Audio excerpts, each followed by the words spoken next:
السلام علیکم ویورز، آج کی ہماری ویڈیو ہے فرض نماز کے بارے میں، لیکن اس سے پہلے میرے چینل کو کر لیں سبسکرائب اور ویڈیو کو کر لیں لائک۔ فرض نماز کو بہت اہمیت حاصل ہے، لیکن ہمارے یہاں پہ جو متصفانہ انداز کے لوگ ہیں وہ فرض نماز ادا نہیں کرتے۔ اگر ادا کرتے ہیں تو کچھ اس انداز سے ادا کرتے ہیں کہ انہیں لگتا ہے کہ فرض نماز کی اتنی فضیلت یا اہمیت نہیں ہے۔ کچھ لوگ جو ہیں اسے ادا کرتے ہیں اور کچھ لوگ اسے ادا ہی نہیں کرتے، فرض پڑھتے ہی نہیں بلکہ چھوڑ دیتے ہیں۔ یہ ساری چیزیں انسان کو راہ نبوت سے ہٹا رہی ہیں۔ نبی اکرم صلی اللہ علیہ وآلہ وسلم کی پیروی کرنے سے ہم نہ کہ دنیا میں بلکہ آخرت میں بھی کامیابی حاصل کر سکتے ہیں۔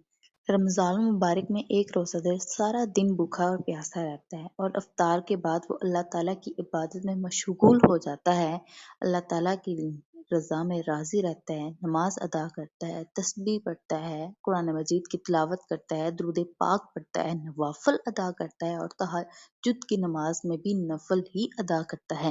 کچھ لوگ ایسے ہیں جو فرض نماز ادا نہیں کرتے بلکہ نفل ادا کرتے ہیں اور تہجد کی نماز میں بھی وہ نفل ہی ادا کرتا ہے۔ کچھ لوگ ایسے ہیں جو فرض نماز ادا نہیں کرتے بلکہ نفل ادا کرتے ہیں، لیکن رمضان المبارک میں فرض نماز کو بھی بہت اہمیت حاصل ہے۔ آپ فرض نماز کی اہمیت کا اندازہ اس بات سے لگا سکتے ہیں کہ نبی اکرم صلی اللہ علیہ وآلہ وسلم نے فرمایا، جس شخص نے رات عشاء کی نماز جماعت کے ساتھ ادا کی اور فجر کی نماز جماعت کے ساتھ ادا کی تو اس کے لیے پوری رات کا قیام لکھ دیا گیا۔ امید کرتی ہوں کہ آپ فرض نماز کی فضیلت جان گئے ہوں گے۔ اللہ تعالی ہم سب کو راہ ہدایت پر چلنے، دوسروں کی بھلائی کرنے کی توفیق عطا فرمائے، آمین۔